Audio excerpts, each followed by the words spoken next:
नमस्कार माझ्या प्रेमळ स्वामी भक्तांनो, आज मी तुम्हाला स्वामींची गोष्ट सांगणार आहे। त्यातून तुम्हाला काही स्वामी चांगला संदेश देणार आहेत। तर आपण व्हिडिओला सुरुवात करूया। आपले स्वामी समर्थ महाराज म्हणतात की बाळा, देव एकच आहे। तर बघा, एक तुम्हाला गोष्ट सांगते आहे।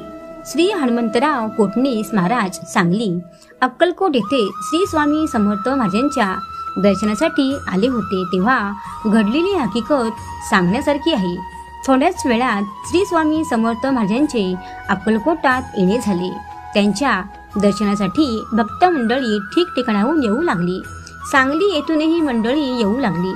श्री कोटणीस महाराज हेही सांगलीहून अक्कलकोटात आले। त्यांना श्री स्वामी समर्थांचे दर्शन वटवृक्षाखाली झाले। श्री स्वामींचे दर्शन घेऊन श्री कोटणीस महाराज स्वामींपुढे हात जोडून उभे राहिले आणि म्हणाले, स्वामी, मी सांगलीचा हनुमंत कोटणीस आपल्या दर्शनासाठी आलो आहे। आपले दर्शन झाले आहे। मी खूप धन्य आहे। मी आपणास नमस्कार करतो। साष्टांग नमस्कार केला नाही म्हणून आपण राग मानू नये, कारण मी फक्त कोल्हापूरची श्री अंबाबाई साष्टांग नमस्कार करण्याचा संकल्प केला आहे। आपणासही साष्टांग नमस्कार घालावा असे मला मनापासून खूप वाटते, परंतु संकल्प आड येतो।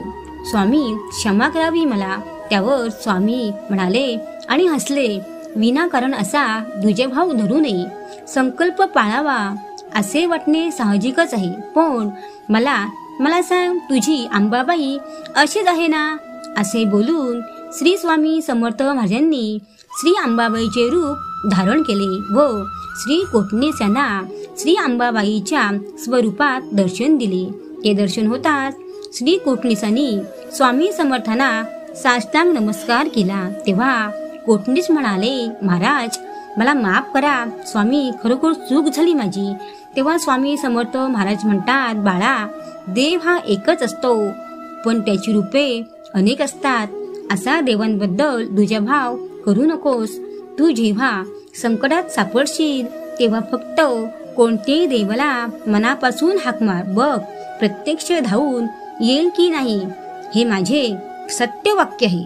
तर चला मग भेटूया पुढच्या व्हिडिओमध्ये। तोपर्यंत श्री स्वामी समर्थ।